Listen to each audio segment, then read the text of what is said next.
Now cross over to social media, but talking about the recent news that's been trending all over from last night till date and will trend in some couple of days. The passing on of the Queen of England, Queen Elizabeth II, the House of Windsor monarch of the United Kingdom of Great Britain and Northern Ireland, passed away peacefully on Thursday, surrounded by members of the royal family at Balmoral Castle in Scotland.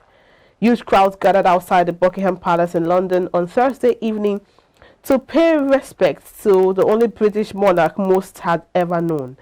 As news of the death of the Queen Elizabeth II spread across the United Kingdom, people flooded to the royal residence to lay flowers and light candles.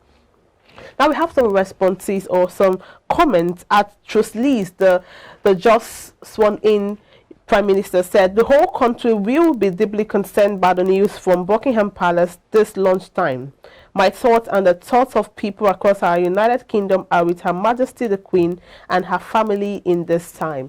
And President Joe Biden sent his tribute that said he paid respect to Britain's Queen on late Thursday by making an unscheduled visit to the British Embassy, where he signed a book of condolences and offered his sympathies to the embassy staff. In quotes, he said, "We mourn for you, all of you.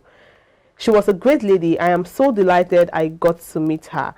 And then the next one here said, "My family and I and more than 200 million Nigerians." Now, this is coming from the president of Nigeria. He said, "My family and I and more than 200 million Nigerians have learned with immense sadness of the passing of Queen Elizabeth II, an end to her unique and wonderful 70-year reign. She was the only British sovereign known to 90% of our population.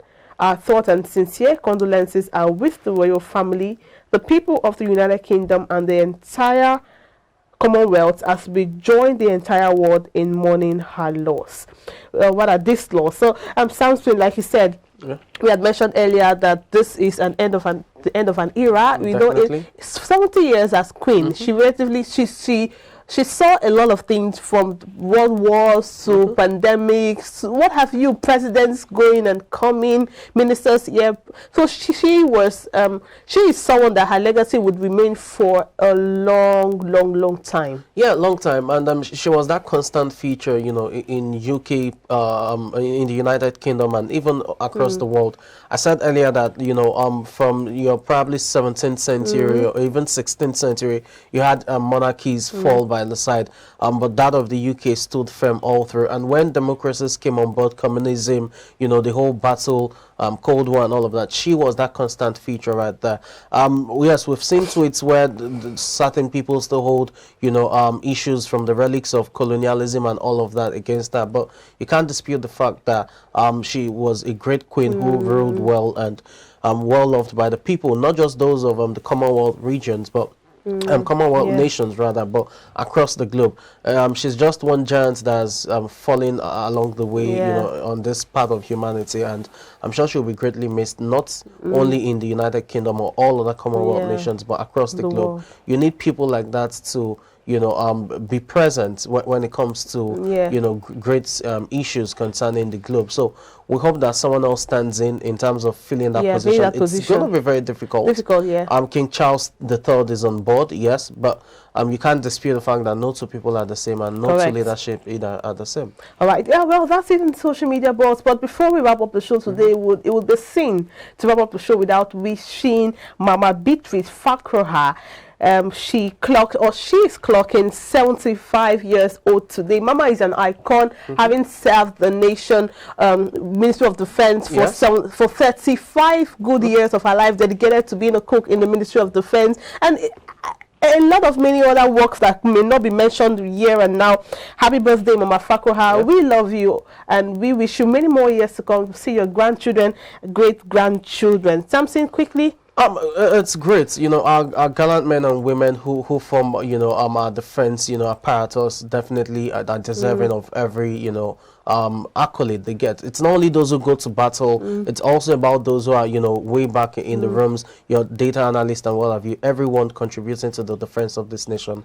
You know, they have to be applauded, and we just wish her the very best in life. Yeah, and also happy belated birthday to Ugo Enwereji. He is a professional media personnel that worked with one of the media giants we have in the nation currently that started up this industry. He clocked a year older 2 days ago, and yeah, we are wishing you a happy birthday. We wish you many more years and many more years of professionalism, and thank you for all you do for the media industry. We appreciate you, and trust me, we love you. From all of us on iBrandTV, thank you so much.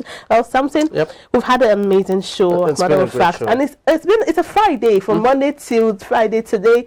Thank you so much to the production crew and every one of you who had succeeded in making this a success. We'll take the quote from Mandy Hill. You don't always need a plan. Sometimes you just need to breathe. Trust, let go and see what happens. I like this one. Not every time you sit down to plan. Planning is important. Sometimes just breathe. Sometimes we get anxious, you know, we overthink things, and sometimes it just happens the way we go about achieving success. So sometimes you want to go with the flow in that sense. I think I can relate with that. Yeah, we all can relate, especially if you're living in Nigeria. You should be able to breathe. Trust whatever process you're going through and just let go and allow God. If those who believe in God, I do believe in God. Well, thank you so much. Do have an amazing and restful weekend. I am Margaret Opara. I'm Samson Lady. Do have a great weekend.